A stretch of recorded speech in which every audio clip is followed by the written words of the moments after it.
Welcome back, deep divers. Ready to explore something pretty mind-blowing today? I'm ready. Bring it on. All right, we're tackling homology modeling. It's basically predicting the 3D shape of a protein just from its amino acid sequence. Crazy, right? Yeah, it's like trying to figure out how to fold 1,000 origami cranes, just by looking at a string of colorful paper. Perfect analogy. We're using excerpts from a chapter in structural bioinformatics called Homology Modeling.pdf for this deep dive. That sounds dense. It is, but we'll break it down. By the end, you'll understand the core concepts, why this stuff even matters, and where homology modeling hits its limits. Sounds good. So, the ultimate goal here is huge. We're talking about potentially reaching an accuracy that could actually rival experimental methods. Imagine that. Whoa. Yeah. Think about the impact on drug design and protein engineering. If we could just reliably predict protein structures, straight from their sequences. Right. It would be like having a blueprint for every protein out there. Exactly. So to start off, why does this even work? Why can we predict these structures? Well, proteins with similar sequences tend to share similar shapes. That's kind of a gift from evolution. So if structure works well, nature's like, hey, let's stick with that. Exactly. There's this idea of a safe zone. If two sequences are similar enough, like in length, and the percentage of amino acids that match up, their structures are practically guaranteed to be similar too. Okay, that makes sense. So then how do we actually go from just the sequence to the structure? It's a big leap. Right. I know our source material mentions 7 steps in homology modeling, but... Yeah. So first we got to find a template. That's a protein with a known structure, one that's similar to the sequence we're trying to model. So we're searching for a protein structural twin. Exactly. Think of it like Google, but for proteins. We use tools like BLAST to compare sequences and stuff. Oh. These tools use scoring matrices to, account for different amino acid properties. But even with a great template, we got to get the alignment right. That's super crucial. Alignment meaning matching up the amino acids between our target sequence and the template. Exactly. You got to match them up. But it's trickier than it sounds. Even a tiny misalignment can really mess things up.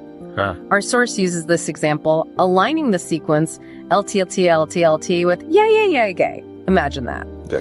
There are 2 ways to align them that are both terrible, and without more info, you're stuck.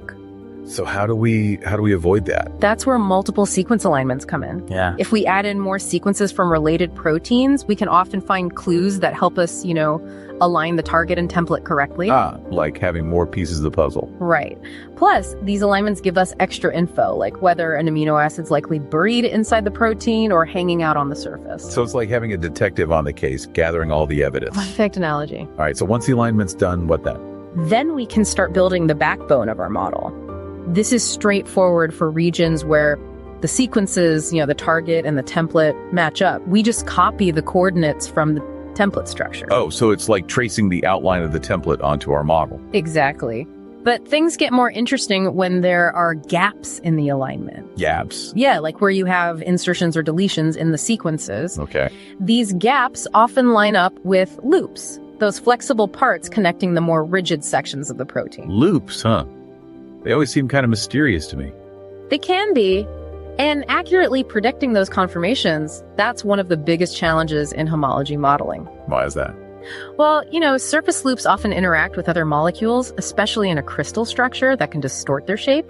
Plus, changes in the loop sequence can really affect its conformation, especially bulky residues or ones with unique properties like proline. So predicting loops sounds like a real headache. How do we deal with that? There are 2 main approaches: knowledge-based and energy-based. With knowledge-based, we search databases for loops with similar endpoints to the gap we're trying to fill. So it's like finding a pre-made loop from a protein parts catalog. Exactly. And energy-based, it uses computer simulations and energy functions to evaluate different loop conformations and pick the best one.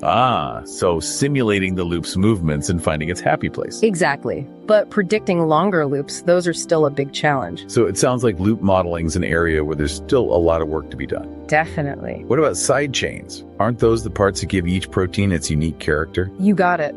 And just like with loops, getting those positions right is crucial. I bet. The good news is there's some inherent order to how side chains are oriented.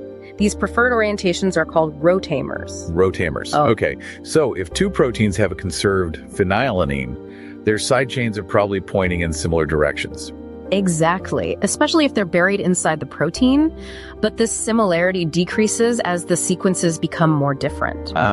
For distant proteins, even if they have the same amino acid, the side chains might be in totally different conformations. Oh, wow. So how do we predict side chain positions then, especially when it gets tricky? We use knowledge-based approaches again and something called rotamer libraries. They're basically collections of preferred orientations based on known structures. Algorithms test different rotamers and score them, like how stable they are in the structure. So fitting side chain pieces into a puzzle, seeing what fits best. You got it. But it's a big computational task because choosing one rotamer can affect the others nearby. It's all connected. Sounds complicated. Anything that makes this easier. Fortunately, yeah. The backbone itself limits side chain orientations. Plus, we have these smart algorithms that can identify anchor residues. They have really strong preferences for a specific rotamer. Like anchor pieces in a jigsaw puzzle. Precisely. While it's complex, side chain prediction can be quite accurate, especially for residues buried inside the protein. Okay. Surface side chains are a bit trickier.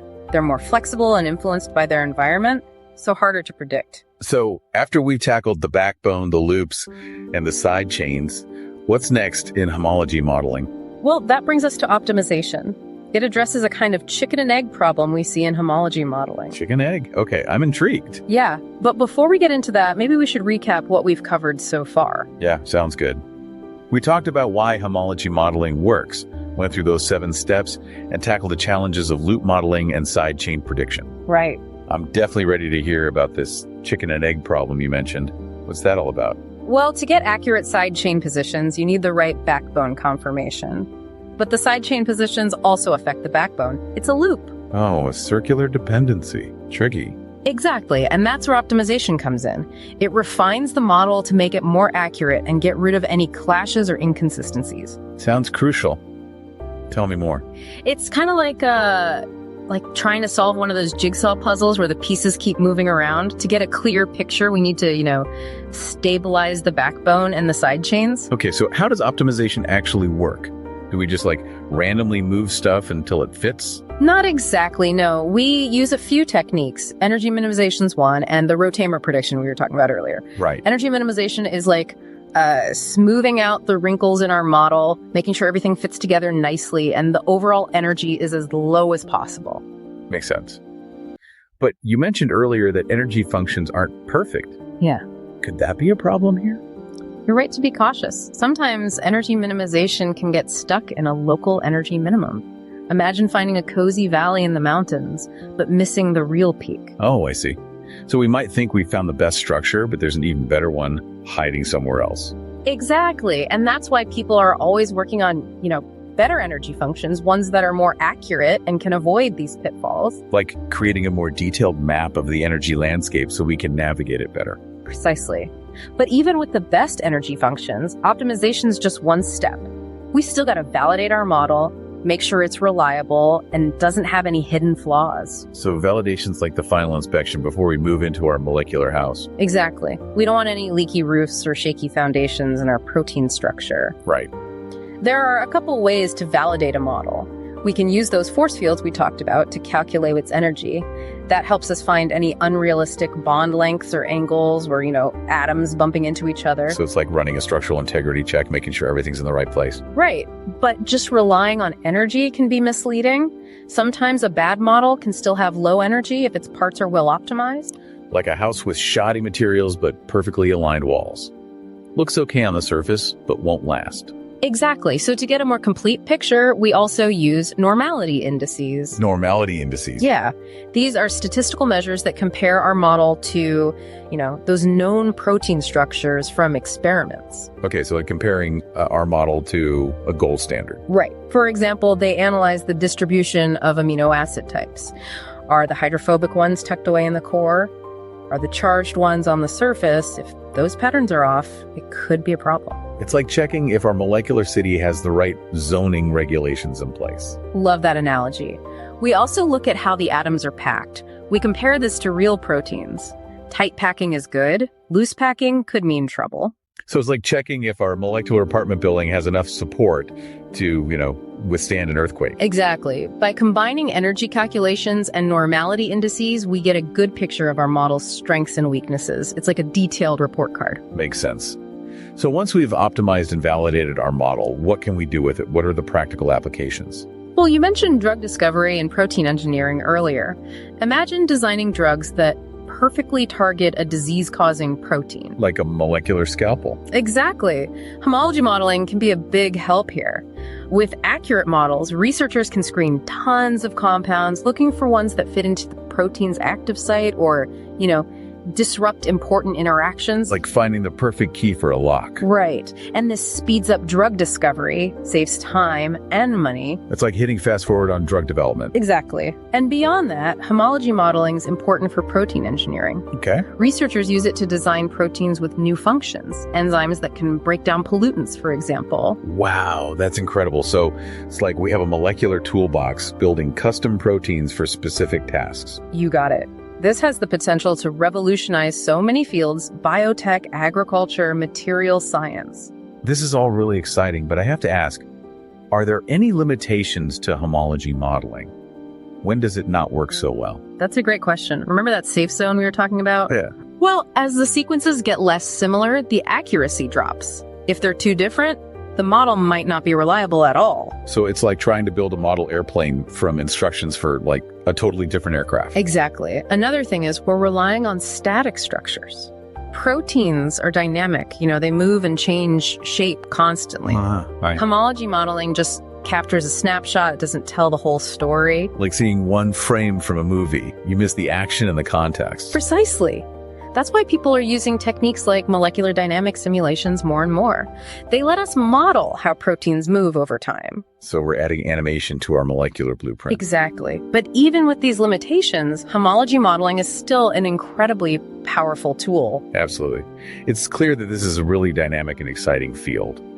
What are you most excited about for the future of homology modeling? One thing that's really promising is developing hybrid methods. Combining homology modeling with other computational techniques, Imagine integrating information from multiple sources. Sequences, experimental structures, simulations. Like having a team of detectives working together to solve a case. Exactly. Another frontier is using machine learning and AI. They could completely change how we predict protein structures, allowing us to tackle problems that seemed impossible before.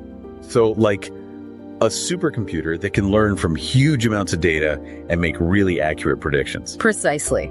As these technologies keep getting better, we're going to see even more amazing discoveries and applications. This has been a fantastic journey. Before we wrap up, is there anything else you'd like to share? Just one final thought. As we keep exploring protein structure and function, it's important to remember that computational modeling, it doesn't replace experiments.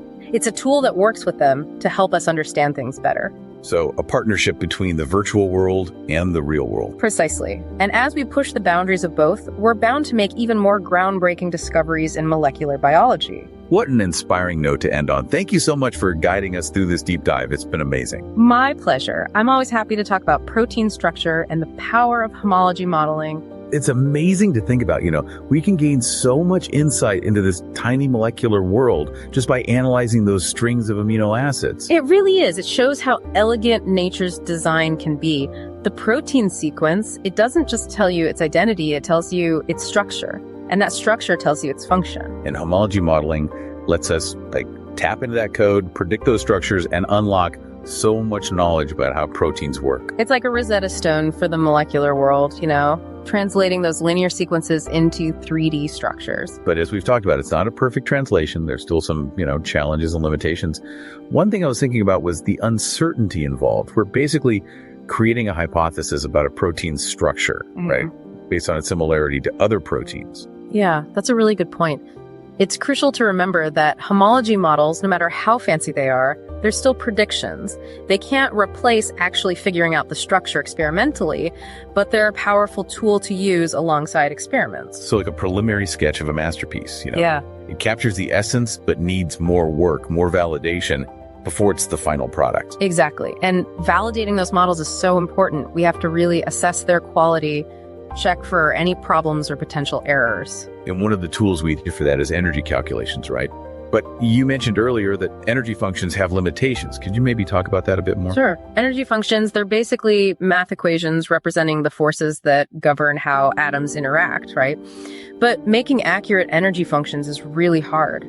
They need to account for so many factors: electrostatic interactions, hydrogen bonding, van der Waals forces, even the entropy from water molecules. Wow, so many things. It's like trying to create a model of the entire universe, but one that captures not just the planets and stars, but also all the tiny particles within them. Exactly. It's a huge challenge, and even though the current energy functions are super useful, they still have some weaknesses. They can be too simplistic, sometimes missing those subtle interactions, especially in the flexible parts of proteins. And those limitations, they can affect the accuracy of the models we create, right? They can, yeah.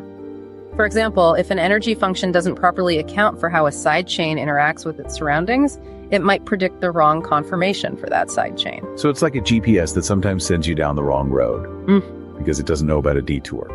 You might get there eventually, but it'll be a longer, more frustrating trip. That's a perfect analogy, and it really highlights why researchers are always trying to make those energy functions better, refining how we understand molecular interactions, and building more sophisticated mathematical models. It's like trying to draw a higher resolution map, one that reveals those tiny features that could make all the difference in predicting those protein structures accurately. Exactly.